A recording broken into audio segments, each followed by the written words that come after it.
Football is like a cult. It is a game of emotions. It has a thrill. Records trace the history of soccer back to more than 2,000 years ago to ancient China, Greece, Rome, and parts of Central America also claim to have started the sport. But it was England that transitioned soccer into the game we know today.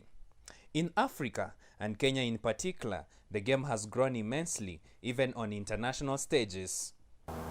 I am Bobby Ogolla, also officially known as Josephat Ogolla. The spiky-haired $6 million man was born 63 years ago, grew up in his father's shadow as a footballer. It's through my dad's influence, because he was also a soccer official for Kisumu Hot Stars. And I think that one inspired me. And as as boys, you know, and football being what it is, you find that best thing to organize, because one ball engages over 22 people.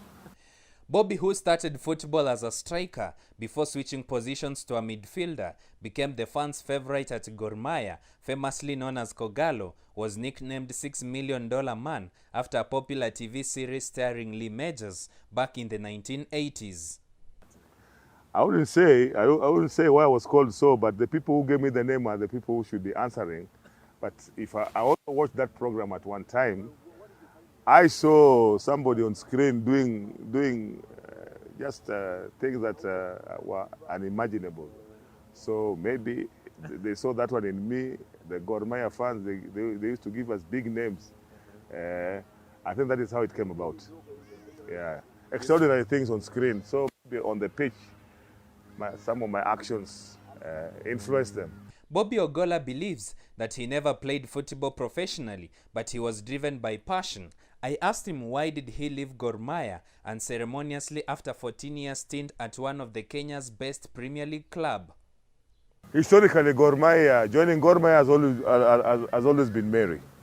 But leaving Gor Mahia, there's no one who has left Gor Mahia in a very good way, because all the people who have been in Gor Mahia always leave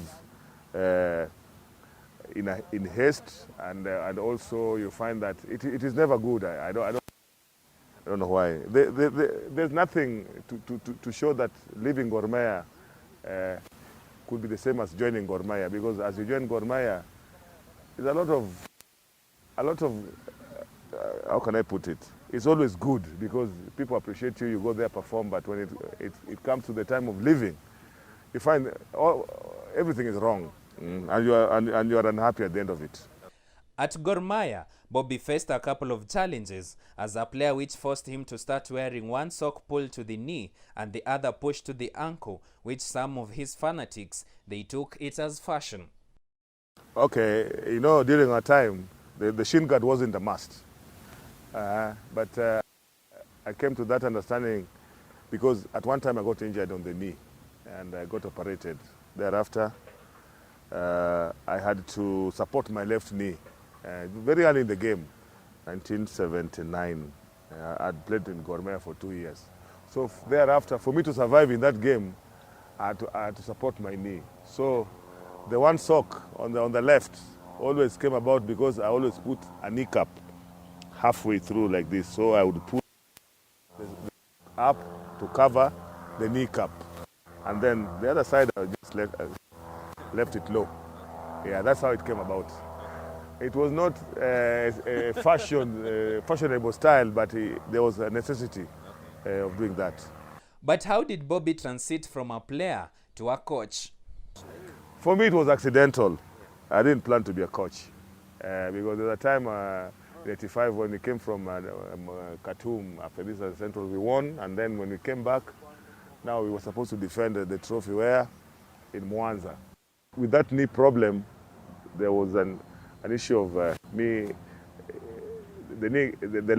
left leg getting so much worked up to a level that when we went to Mwanza, I couldn't start in the first team, and they wanted to force me to play, and I refused. You know, I refused because I said even if I played and I played badly, we were going to lose. And there was no way I could play, and I was injured because it was going to damage my leg. So I did not play. And then when I came back, the first thing I met at the airport was a suspension letter So in 86, I was suspended. And while I was on suspension, that's the time this German coach, the late German coach with whom I worked, he came to conduct a coaching course here. And because I was idle, I decided to go for that course. And I was one of the top coaches, me and Eli Adero. And that's how I started my coaching. I didn't plan to be a coach, but thereafter, bit by bit, I found myself enjoying, but it's so challenging, especially for someone who has played the game and maybe excelled. Always when you coach, you want the players to be like you are. You expect too much. You just expect too much from them, and sometimes it doesn't work. Bobby Ogolla is now the Kenya Police FC tactician, which was promoted to Football Kenya Federation FKF Premier League for the first time ever after beating Vihiga United by a solitary goal in the second leg, played at the Utalii Complex on 19 September 2021. Bobby introduces us to George Maelo, who is the team manager for Kenya Police FC, who played football for Sofapaka FC, where he also doubled up as the captain. Football is... I started football many years ago, just because when I was young in those days in Bungoma County, a place called Nzoia, Bukembe location. It is a place which was close to footballers where the Nzoia, the now current Nzoia FC was playing. And that time they had good players and they were winning the league. So I used to intermingle with my friends when I was young. So we intermingled a lot with them. So they encouraged me to play football. I loved football. I saw how they were playing football. I found myself in the pitch. The Kabete Deputy Police OCS tells me that management is challenging as compared to playing in the field. But with the right support from the team, he is aiming at the sky. It is sweet but tough. Better like when you are playing, because when you are playing it was easy. You could release the pressure on the pitch. But now as an official, there's not much you can do. If a player is not doing the right thing, to motivate him, to encourage him. And remember now as a management, you know, the senior people in the police will be asking you questions. The Kenya police team has enjoyed good relations with the civilians who have always stood with the team when called upon. One, I start by saying that we thank God for our chairman and our secretary, Mr. Nyale. He's a person who is a big heart and the love of the game. He has been mostly his friends. You know, in this society we have most of the people who are associated with the police. Most of them at times come for traveling. They always have something for us. As a police FC, we have an account different from the police. That's the account for only football affairs. And most of the time we find that a friend will come, put in something because he loves the game. He wants to see the police back in the league. So you'll find that most of the time you will see it's the only Kenya NSL team that has been traveling with plane. As now you're looking forward to travel to Kakamega. It's only well-wishers who love the game, who enjoy, that will pay for us for maybe for the flight.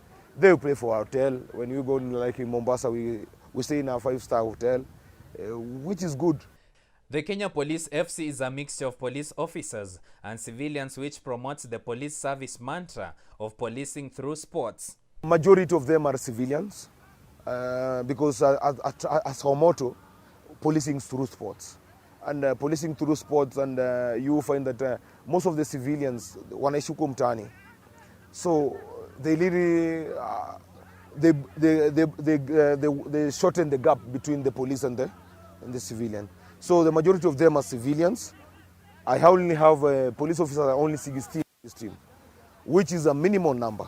We are looking forward, by God's grace, going to the Premier League, and through the goodwill of the Inspector General, the DIG, and our chairman, we believe that they will be recruited so that we can be having that phase of somebody has a surety. Playing to the police, you can get employment because employment is a challenge, and even joining the police is a challenge.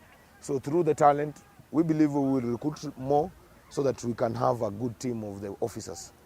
With the team transfers making big news, especially in European countries, we wanted to know how these teams benefit from these transfers.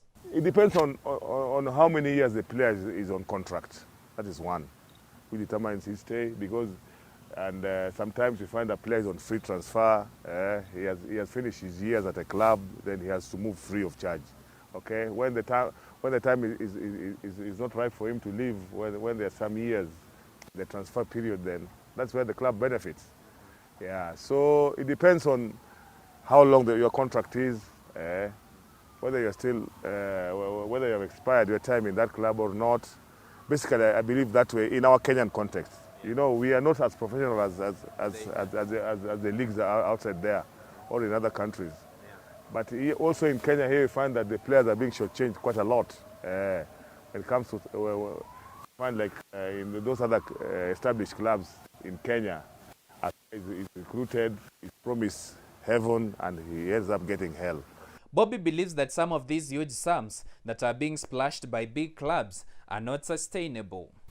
To be sincere, there's money that is being dished out there when it comes to transfer, which I don't think merits the whole situation. Okay. I would say so. Because some players are really overrated. But because there's money, it has to be paid. With traveling being a challenge and a culture shock, we wanted to know how Bobby prepares his team for an away match. Before they used to say that when you go away, you're disadvantaged. But me, practically as a player, because I played football, I still believe, even if I go to out of the country, even from Nairobi, if Nairobi is my base and I go to Kisumu, and I'm playing a team from Kisumu, I should not be hindered in any way to perform. Because the performance should be on the ground. You must instill the toughness in your players and the discipline to encounter any situation. Because the crowd will always shout and they'll always heckle you. Yeah. But and that is all. Yeah. The people who determine the game are the 11 players on the pitch. So for me, an away game or a home game is the same. Sometimes playing at home is even more difficult because when you don't live up to the expectations of the fans, then it's a disaster. Bobby attributes the success of Kenya Police FC to the discipline in the service that has made his work as a coach easy. One of the things that could not escape us is how Kenya has treated its legends. At every stage, you must grab the opportunities that you get. Sometimes you may miss the opportunity and it makes your life even worse as you go ahead. But maybe if you're lucky and you get focused, then all the things will be right at the right time. So for those who never went into coaching and are languishing out there, the government has all the resources. They can make their life easy or easier than the way it is. Yeah, that's what I'm praying for. Yeah, so that they're not forgotten, because they have served this country, and this country should take care of them. That's what I'm praying. Bobby attributes his success to hard work and advises youths to focus on the goals. Football has grown, and it's almost like semi-professional in Kenya. At one time when SportPesa was sponsored, like fully professional. Football has a future, but studies also must accompany it. Go to school, have a lot of discipline and hard work, and it doesn't come easy. With the Kenya Police FC promoted to the Football Kenya Federation FKF Premier League, Bobby is optimistic that his team will be a team to beat when the league begins.